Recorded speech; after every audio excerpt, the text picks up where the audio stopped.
En e-commerce, actuellement, nous avons deux types de vendeurs. Il y a la première catégorie, ce sont ceux qui décident d'être au centre de leur projet, de se montrer, de créer du contenu, de bâtir une communauté. Donc, eux, ils se font voir, le client le voit, il le connaît. Il sait peut-être même là où il est. Et donc, celui-ci ne peut pas se permettre quand même de faire certaines choses. Lui, il doit se dire la plupart du temps, ah, je dois tout faire pour satisfaire mon client. La satisfaction du client doit rester une priorité pour lui pour pouvoir pérenniser son business sur le long terme. Et de l'autre côté, il y a une deuxième catégorie. Ceux-ci-là, bon, eux, ils ne créent pas du contenu, ils ne montrent pas leur visage.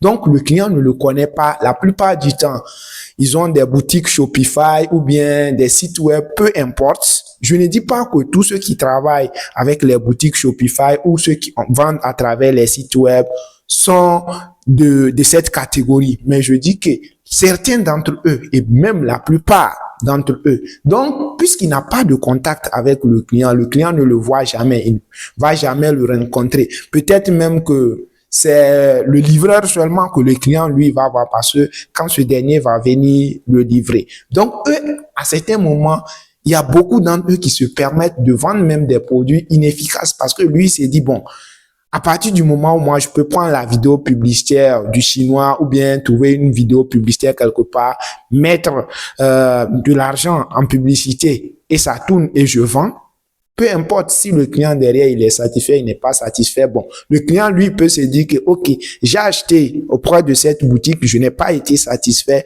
Demain, je ne vais plus acheter au niveau de cette boutique. Peut-être demain, il va encore tomber sur une autre publicité avec un autre nom, une autre boutique. Il va se dire, OK, ici, je vais acheter. Sans même savoir peut-être que c'est la même personne qui se trouve derrière toutes ces boutiques. C'est tellement possible. Il peut arriver même que le client va venir se plaindre, peut-être chez un ami ou bien quelque part, de la mauvaise qualité du produit, sans même savoir que voilà, c'est celui qui m'a vendu qui est à côté de lui parce qu'il ne l'a jamais vu. Donc, vous voyez que si vous vous montrez, si vous créez du contenu pour votre business, vous ne pouvez pas fonctionner de la même manière que quelqu'un qui est invisible, qui on ne sait pas, il ressemble à quoi derrière cette boutique-là. Donc, faites très, très attention. Si tu crées du contenu, tu dois vraiment travailler à vendre des produits efficaces et que la satisfaction du client doit être ta plus grande force. Ça, c'est très, très, très, très important. Maintenant, si tu as une boutique en ligne et que tu as cette même priorité, c'est encore un double avantage.